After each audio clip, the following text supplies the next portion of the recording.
पर उसकी जो सोच थी शिव जी के प्रति वो पूर्ण समर्पित थी। कोई कोई ऐसा होता है संसार सागर में जिसकी बुद्धि, जिसका विवेक शिव तत्व की ओर जाता है। एक कथा आती है शिव महापुराण में, स्कंद पुराण में, लोमश ऋषि की।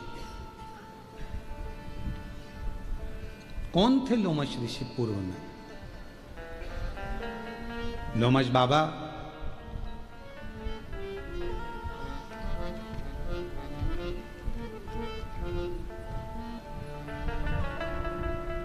जो एक घर में जन्म ले लेते हैं, बहुत छोटा सा परिवार है और दरिद्र भी है, कुछ खाने के लिए नहीं, कुछ भी।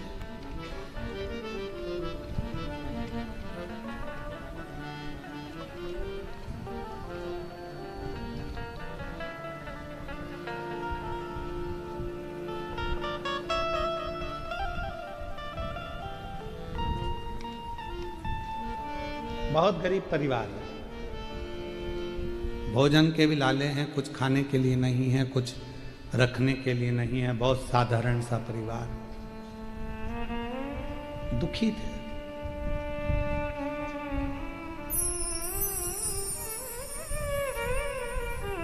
एक दिन भूख लगी। अब भूख के लिए भोजन तो था नहीं, तो सोचा कि कोई जलाशय ऐसा मिल जाए जहां पर पीने का पानी ही मिल जाए, और यदि मुझे पानी ही मिल गया, जल ही प्राप्त हो गया तो मेरा जीवन सार्थक। के लिए जो जल को देखा तो जल में उसको नीचे तल में एक शिवलिंग नजर आया।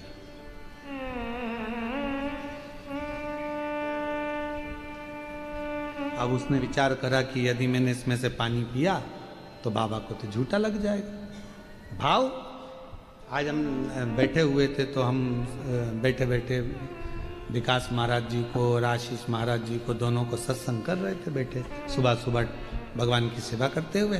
भोलेनाथ जी का अभिषेक करे, ठाकुर जी का अभिषेक करे, शालिग्राम जी का पूजन करे, और पूजन करके ये दोनों बैठ गए तो सत्संग चलता।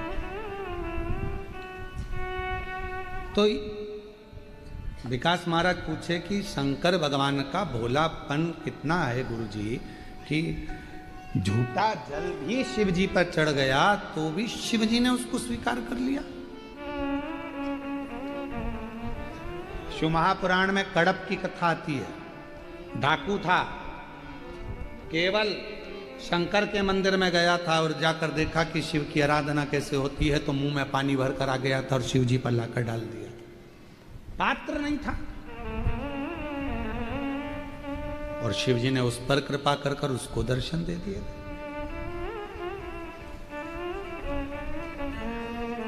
कई घरों में बड़ा झगड़ा होता है, कई घरों में कह देते हैं, अरे बेटा ये पानी क्यों लेकर जा रहे हो, ये पानी अशुद्ध है।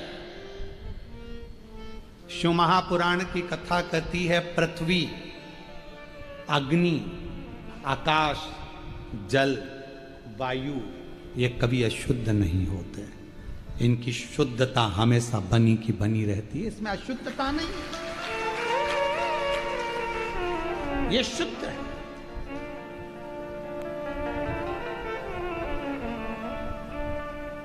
अरे ये पानी लेकर जा रहे हो तुम, ये पानी अशुद्ध है। ये पानी कहाँ ले जा रहे हो तुम, ये पानी अशुद्ध है। शिव महापुराण की कथा कहती है, अगर तुम्हारे मंदिर में, शिवालय में, देवालय में आप जा रहे हो भगवान का दर्शन करने के लिए, अगर भगवान के मंदिर में अगर आप कुछ लेकर भी जा रहे हो, दिल से मालूम पड़ा कि मेरे पास कुछ भी नहीं है, एकमात्र एक चावल का दाना भी अगर तुम लेकर जा रहे हो, तो दिल से अगर लेकर जा रहे हो तो शिव उसको करोड़ों में स्वीकार कर रहा है। और यदि चावल का दाना भी नहीं है, जल भी नहीं है, पुष्प भी नहीं है, आभूषण भी नहीं है, कुछ नहीं है, तो आप स्वयं तो जा रहे हो। एक बच्चे ने हमसे प्रश्न किया था, एक कभी कथा थी महाराष्ट्र में, वो महाराज जी ने कथा कराई थी, चाकरवाड़ी में कथा थी, श्री क्षेत्र चाकरवाड़ी में। तो वहां एक बच्चे ने प्रश्न किया था गुरुदेव, कभी कभी हमको स्कूल जाना रहता है, तो स्कूल जाते हैं तो हम कभी कभी स्कूल जाने के टाइम पर हो सकता है कभी हम नहा भी लेते हैं और कभी कभी नी भी नहाते हैं।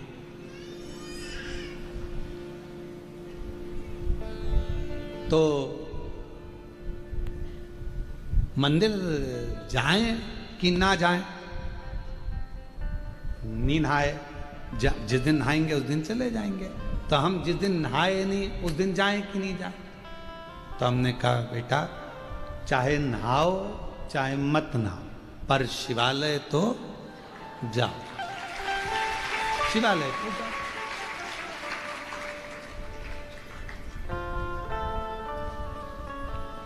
उसके घर के लोग भी खड़े थे।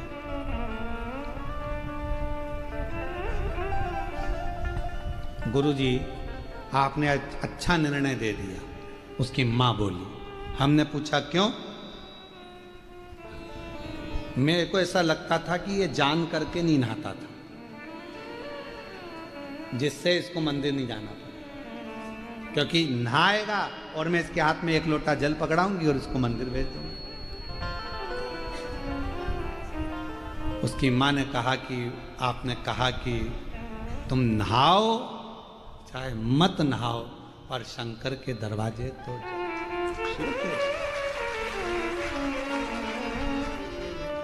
बहुत दयालु है वो, बहुत दयालु। उसने ये नहीं देखना है तुमको कि तुम क्या हो, उसको ये नहीं देखना है तुम में कि तुम कैसे भज रहे हो, कैसे भज।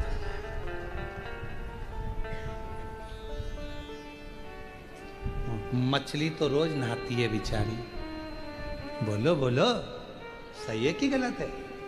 मगर भी रोज नहाता है। तो मंदिर जाना, नी नहाए तो मंदिर मत जाना। हम तो पुष्टि मार्गी हैं। हमारे यहाँ नाथद्वारा में श्री जी बाबा का मंगला का दर्शन करने के लिए जाते हैं, तो हम जैसे उठे हमारे ठाकुर के लिए दौड़ पड़ते हैं और दर्शन करते हैं। ठाकुर मंगला मुखी सदा सुखी। हम तो वो हैं कि भगवान का दर्शन बस मिल जाए। क्यों? क्योंकि जब प्राण छूट रहे होंगे तब यमराज से क्या हो गया, अभी रुक जा, पहले मैं वॉशरूम से नहा के आ जाऊं फिर ले चल। सुनेगा नहीं, मानेगा नहीं। उसको कोई मतलब नहीं कि तुम नहाए कि ना नहाए, बस तो एक चीज मानेगा, बस केवल एक चीज कि तुम नहाओ मत नहाओ, पर प्राण छूटने का समय हो तो तुम्हारे मुख पर परमात्मा का नाम आना चाहिए। सब कुछ वो छोड़, नहाने और नहीं नहाने से कोई फर्क नहीं पड़ रहा, उसको कोई अंतर नहीं पड़ रहा कि तुम नहाए ना। हम तो बाबा के भरोसे चलते हैं, हम तो बाबा के भरोसे चलते हैं। ये दुनिया वाले जलते हैं, ये दुनिया वाले जलते हैं। हम तो बाबा के भरोसे चलते हैं, डमरू वाले के भरोसे चलते हैं, काशी वाले के भरोसे चलते हैं। पर मेरी जीजियों, मेरे जीजाओं, ये बात तो बच्चे तक है।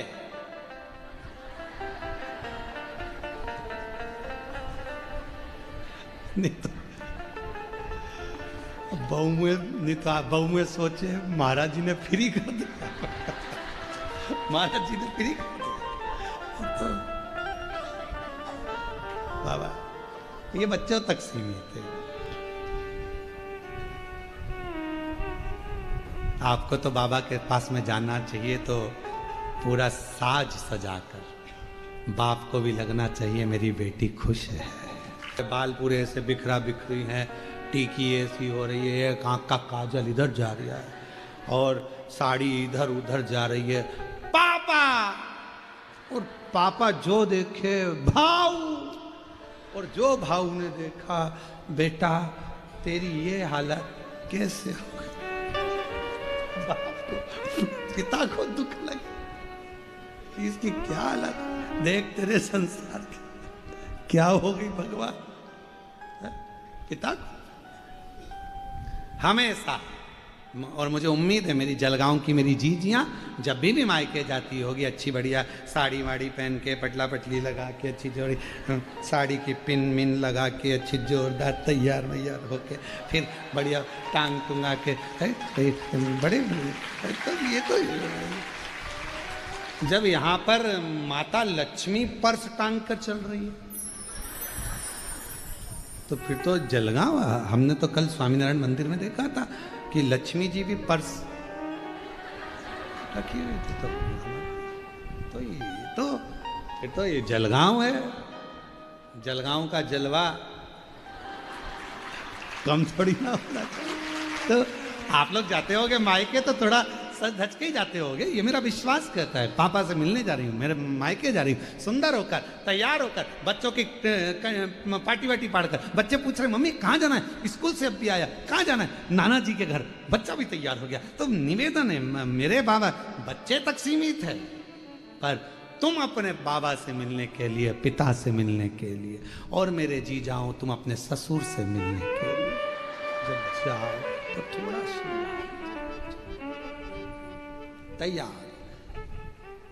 इतने सुंदर बढ़िया सज धज कर जाओगे तो बाबा भी कहेंगे कितना। उसको लगना नहीं चाहिए, उसको भी लगे कि मालूम पड़े तुम ऐसे जाओ तो उसको लगे टेंशन में। नहीं, टेंशन कितना भी हो,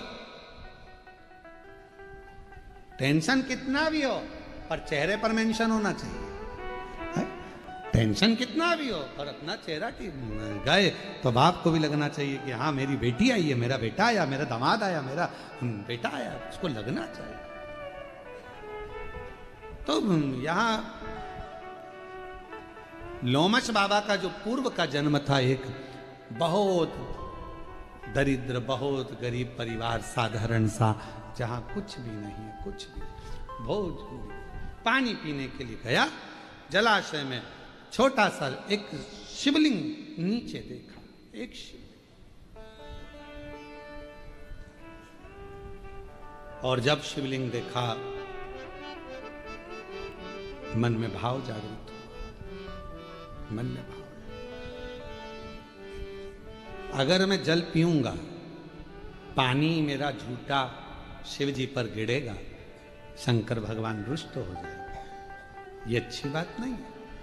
पर प्यास बहुत लग रही है, आसपास में कोई जलाशय नहीं है, तो उसने विचार करा पहले जल पी लेता हूं थोड़ा सा लेकर। हाथ की अंजलि में जल भरा, दूर गया, हाथ की अंजलि से जल पी लिया। जल पीकर फिर गया, उस जलाशय को छोड़कर दूसरे जलाशय में जाकर हाथ को धोकर एक कमल का पुष्प तोड़ लिया। एक कमल, कहते हैं लोमश बाबा का चरित्र कहता है, लोमश ऋषि का चरित्र कहता है कि यदि किसी व्यक्ति ने अपनी जिंदगी में एक नियम बना लिया कि मुझे प्रदोष के दिन बाबा देव अधिदेव महादेव को एक कमल का पुष्प चढ़ाना, और कई मौसम ऐसा होता है कि उसमें कमल का पुष्प नहीं मिलता, तो कमल गट्टा बाजार में मिलता है, देखा है आप लोगों ने, काला कलर का होता है कमल गट्टा। एक कमल का गट्टा भी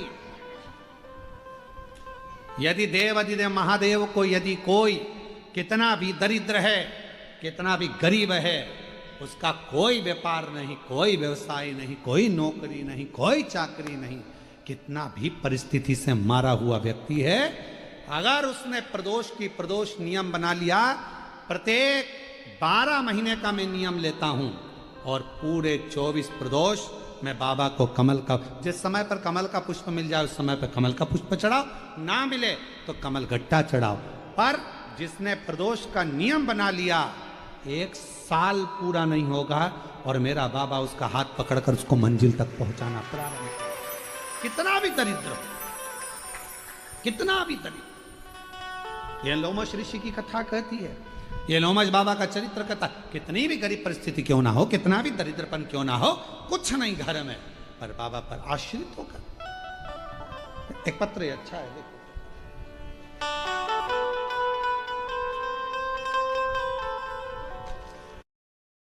गिरीश पाटिल जलगांव की रहवासी हैं। 2022 में गले की अन्न नली के पर कहीं बैठे हैं आप ही हैं, आ जाओ एक बेलपत्र ले जाना।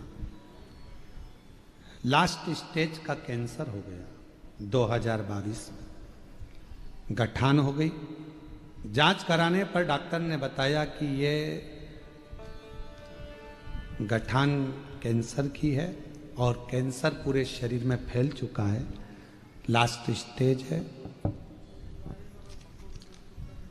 कुछ समय आपको दिए हैं, थोड़ा 6 महीना। डॉक्टर ने केवल बहुत थोड़ा सा समय दिया।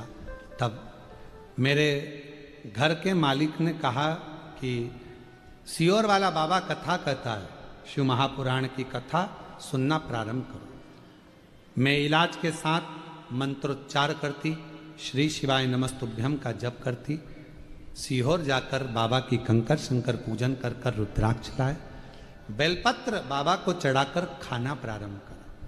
कुछ शरीर में जाता तो नहीं था। डॉक्टर ने भी थोड़ा सा समय 3 से 6 महीना जीवित रहने का कहा था। लास्ट स्टेज था, ऑपरेशन का मना करे तो करे क्या। तब 1 लोटा जल, बेलपत्र और सीहोर का रुद्राक्ष, इसी पर आश्रित रहे। डॉक्टर ने तो दवाई जो दी वो दी। बाबा, आज मैं बाबा के सामने खड़ी होकर साधुवाद कहती हूँ। पर हो जाए जरा सी हम पर कर दो जरा सी। मेरा नाम श्रीमती ज्योति युवराज मराठे है। कहीं बैठे हो आप ही हैं, आइए एक बेलपत्र लेकर जाइए। गांव सिरसोली, जिला जलगांव की रहने वाली हूं गुरुदेव। आपकी वाणी से भोले बाबा की कथा मालेगांव धूले, बड़े जटाधारी महादेव और जलगांव, इन सब जगह पर सुनी है। हर दिन आपकी होने वाली ऑनलाइन कथा भी श्रवण करती हूँ गुरुदेव। मेरे पिताजी के पाँव में दयाराम दयाराम सोनू मराठे हैं। उनके पैर में एक जख्म हो गया था। वो पैर में इतना बड़ा फैल गया था कि उनको वेंटिलेटर पर डाल दिया गया था। शरीर काम नहीं कर रहा, क्या करें, घबरा गए। तब पिताजी के गले में एक रुद्राक्ष पड़ा हुआ था। उन्होंने कहा कि बेटा, इस रुद्राक्ष का जल में कभी नहीं पिया, वो रुद्राक्ष मैंने उतार कर भी रख दिया था, वो रुद्राक्ष घर पर रखा है, उसको मंगाया जाए। रुद्राक्ष लाए, तांबे के लोटे में गलाकर शिव को चढ़ाकर वो जल पिताजी को देना प्रारंभ करा। बाबा, ऐसी शिव ने कृपा करी, जैसे ही थोड़ा आराम लगा, वेंटिलेटर से निकले, पिताजी ने कहा एक बार सीहोर चले जाओ, वहां का चढ़ा हुआ जल बेलपत्र लाओ, मिट्टी लाओ। सीहोर गए, वहां से जाकर मिट्टी लाए, जल लाए, हमारे पिताजी के शरीर पर लगाना प्रारंभ करा। डॉक्टर भी आश्चर्य में पड़ गया कि एकदम से इतना आराम कैसे लग सकता है। जो पांव कटने की कतार पर था, आज पूर्ण तरह से स्वस्थ है। शिव कृपा।